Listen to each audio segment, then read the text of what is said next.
কাতারের আল শাহিনের জলসীমায় ভেসে বেড়াচ্ছে বিশাল সব তিমি। জুন থেকে সেপ্টেম্বর এই 4 মাস কাতারের উত্তর জলসীমায় আগমন ঘটে শত শত তিমির।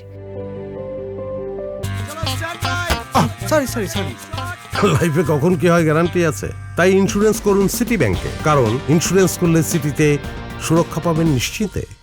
কাতার বললেই চোখের সামনে ভেসে ওঠে দোহার চোখ ধাঁধানো সব বহুতল ভবন, বিলাসবহুল হোটেল আর বিশ্বমানের জাদুঘর। তবে ইট পাথরের এই শহরের খুব কাছেই প্রতি গ্রীষ্মে এক অবিশ্বাস্য প্রাকৃতিক দৃশ্যের দেখা মেলে। কিন্তু হঠাৎ করে কেন একত্রিত হয় তারা?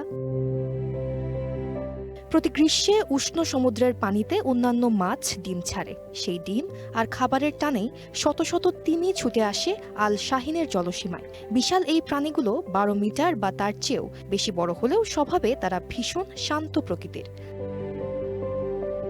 বিশালদেহী তিমিদের ভেসে বেড়ানোর দৃশ্য প্রকৃতির এক বিস্ময়। তবে সেই দৃশ্য দেখতে চাইলে পর্যটকদের নিতে হয় অনুমতি। পরিবেশের ভারসাম্য ও প্রাণীদের নিরাপত্তা বজায় রাখতে কাতার প্রশাসনের অনুমতিপ্রাপ্ত গাইডদের সাথেই নিরাপদ দূরত্ব থেকে পর্যটকরা উপভোগ করেন নীল জলরাশিতে তিমিদের ভেসে বেড়ানোর এই অপরূপ দৃশ্য।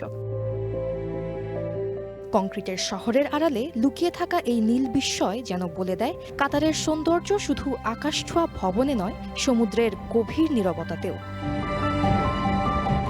সঙ্গীতা ইসলাম, ওয়ান ইন্টারন্যাশনাল ডেস্ক।